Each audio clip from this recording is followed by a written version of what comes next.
Alright, so this is a training for light tanks. Give you some tips and tricks on how to use them best, how to best utilize them in game, how you can kind of perfect a little bit more and get better results. Right now I've got Hay. Thanks Hay, shout out to Hay for helping me out, of course, on this video, the tutorial.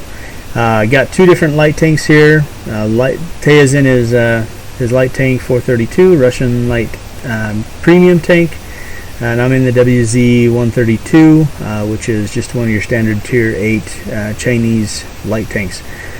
We did set these up to be fairly close and similar in camo values. He's got a little bit better camo value than I do. He's got about 4 to 6% better camo value than I do. But I have a little bit better view range, and I'll kind of show you where the differences of that will kind of help you. Now there are a few things with your tanks, with your light tanks, that will help increase the effectiveness of your tank. One is going to be your skill crew training. So it could be things like if you have your commander skilled up, other skills that'll help increase his view range and concealment, as well as your other crew members. There's concealment skills and traits that you can also train your people up in. Other things that will impact it are going to be your equipment that you bring, if you have any consumables for your tank, if you're equipping a camo net or binoculars. As you can see on mine, I've got a camo net on the lower right hand side and binoculars, and I also have vents on this tank, which also increase and boost all your crew skills by 5%. Hey, on your end, why don't you go and tell them what you got equipped on yours? Okay, on this tank, I have the camo net, I also have vents, and I'm running coated optics on this. So just to explain basically the difference between your coated optics and your binoculars. Binoculars are basically more for what is called a passive scout, where you're sitting in a bush and you're spotting for your team, whereas with coated optics you're more of an active scout when you're running around trying to get spot. The difference between binoculars and coated optics is coated optics will give you a 10% boost anytime, wherever you're driving, whether you're moving, sitting still or not. You're always going to have that 10% boost on your view range, whereas with mine binoculars it gives me a 25% boost to my view range. But with that being said, it's only when I'm stationary. I can't be moving my tracks at all. I have to be sitting still. And it only kicks in after I've been sitting still for a full 3 seconds. Same thing with the camo nets. Camo nets only become effective when you're sitting still for 3 seconds or longer. So we're going to start off real quickly just to kind of show you the difference and kind of how this impacts basically your view range and spotting advantages for you and for your team. So when you knock over a tree or you're sitting in a bush, if you're sitting behind that tree, like if I was out here behind this tree, each bush and those bushes or trees have a camouflage value that adds to your tank. And this goes for any tank. It doesn't necessarily only impact light tanks, but TDs, heavy tanks, medium tanks, SPGs as well. So one thing I like to do when I'm sitting in a bush, I'll basically kind of do a quick rotation by holding down my right mouse. Make sure that my tank is completely outlined. I can see the entire outline of my tank basically there, so I know that I'm not sticking out of the bush. Now if I was sticking out of the bush, kind of like this, right, then I wouldn't be able to see my full profile there as I would be under behind the bush like this. Now as you can see, I'll zoom in here. You'll be able to see that I can zoom in, I can look around, right, I can basically see anything that's coming up. And what we're going to do is we're going to have Hay pull up, and Hay, what I'm going to do is just keep driving until you can spot me.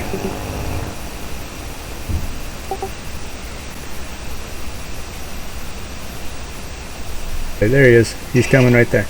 So right there I've seen Hay. I'm just going to put a round right there. Okay, now you probably spotted me there with that round because I am firing through the bush, and I'll explain that in just a second. Wait till I go dark again, Hay, and then drive towards me until you spot me. Have I gone dark for you yet? Yeah. Should be 6 seconds. Okay, go ahead and go. You can drive at me full speed. Then once you see me, go ahead and stop, and we'll mark the ground again. Okay, right there. That's probably proxy spot. Yeah, that's the proxy spot. So once you're within 50 meters of a tank, you're going to get a proxy spot or a proximity spot. So you can see basically how the concealment right there, that distance right there, bought me a lot of time. Now in that time frame, if I was spotting for a bunch of tanks, I'm going to do the same thing. So go ahead and sit back up in there, hey, in that bush I was sitting in. So in that time frame that I had him spotted and he didn't have me spotted, right? I spotted him when he was here where this round is at, and he didn't spot me until he was clear up there because of my camo value, and I wasn't shooting. That's which is very important when you're a light tank. You don't want to necessarily shoot unless you don't necessarily have to. So what I'm going to do is I'm going to back up here real quick. Hey, when you're ready, just let me know if once I'm gone, once I'm out of your view range. Okay. Okay, have I disappeared? You are gone. All right, so let's do this. I'm gonna inch forward, so I'm gonna put it in R. If I hit the letter R, it'll just kind of creep forward. Actually, I'll probably drive a little forward first because I'm quite a ways back. Okay, and right here, I'm gonna just creep forward. Let me know once I've spotted. All right. Okay, there we go. So right here I'm spotted, basically about the same distance. I'm going to pull up and go until I can spot him. Now remember, his camo value is pretty good. I don't have coated optics, so basically I'm going to probably have to be closer than he is before I spot him. I might get the proxy spot. Okay, I'll see how I had to put you a little bit closer because I'm using binoculars, right? Okay. Now, if I were to shoot, okay, you'll notice that my indicator, my light bulb is going to go off saying that I've been spotted. Okay, 1, 2, 3 seconds. Okay, and it always comes on 3 seconds after you've been spotted. Okay, so now if I were to wait for a second, wait till I go dark. Now, one way you'll be able to tell that I haven't been spotted here in just a second is my indicator is not going to go off because I have 6th sense. So have I gone dark to you there? Okay. Yeah. Okay. So I'm going to back up, right? So, and you see how the bush is solid before I fire, but I can still see the outline of his tank. So I could shoot him, but I'm not going to. I'm just going to shoot next to him, and that's going to keep me from being spotted. Now my indicator, you'll notice 1, 2, 3 did not go off, so I'm not spotted. So this is what's called double, basically pulling back. Now when you fire, just kind of zoom out here real quick. When you fire,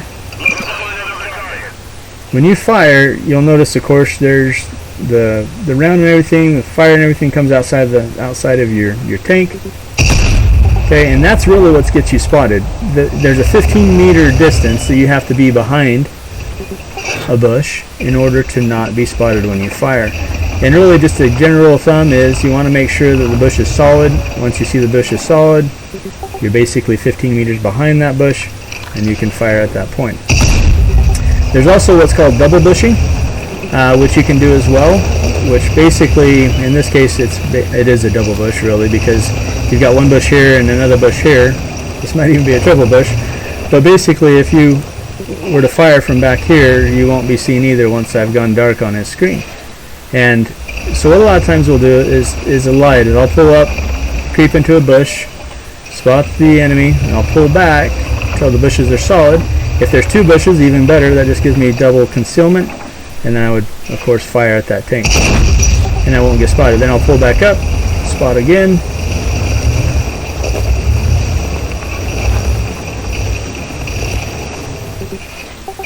So I gotta pull forward. There he is. Okay, and I'll do the same thing, rinse and repeat, basically. Alright, so another thing we want to go over is active spotting versus passive spotting. So passive spotting is more along the lines of sitting in a bush, which we kind of already showed, right? And I'll just kind of give you an idea what that is. Okay, so this would kind of be a passive spotting. Do you see me right now, hey? Nope. So this is passive when you're just sitting in a bush not moving, right? Active spotting is more along the lines of when you're basically moving and trying to spot while you're moving. So this takes a little bit more discipline, in my opinion. The active spotting does, simply because you got to know where you can go, you've got to know how high you can go without putting yourself in danger. So see how he's gone. We'll come up, make the spot, dip back down. And another thing I want to show too as well, which is really kind of interesting, there's really 1, 2, 3, 4, 5, 6, 7 spots actually on your tank that are used for spotting, that can be spotted, right? And they really are basically the side of your tanks, right? So if you were to draw an imaginary, line or whatever on your tank there, they'd be the side of your tanks, the front of your tank, the front of your hull, the back of your hull. It's also going to be your turret, so your commander's hatch or your cupola, and your gun, right? So hay right there, why don't you stay right there? Now we know hay's right there. If I were to, and this is something I see a lot of people doing, is they will basically turn their tank like this, and they will basically try to spot like this, right? Now, one of these times I'm going to get spotted, but I didn't spot hay. Okay, the reason being is because I have my turret podiumed like this, and I'm exposing a good portion of my tank before my commander's hatch or gun, basically where your gun mantlet is, where it connects to your turret. I can't spot him, and for that reason I'm being spotted, but I'm not doing any good for my team because I'm not spotting him, and I'm having to pull out this far before I can see him, and I'm exposing that much of my tank. So that's kind of a dangerous maneuver. What is better basically is to point your gun out like that. I'm going to wait till he goes dark, okay, and then I'm going to try to poke like this, okay, see, and I spotted him. And it only required that I show just a little bit of my tank, a lot less of my tank, a lot less chance to be hit, because the front part of my gun, like actually the part of the gun mantlet where it connects to the turret, is actually what's doing the spotting, and it's not having, I basically lost half of my tank range. I have to come out this far to spot versus about this much. So that's another trick basically as well. We're going to end this round here real quick. We'll get into another map, and we'll show you a couple of other things.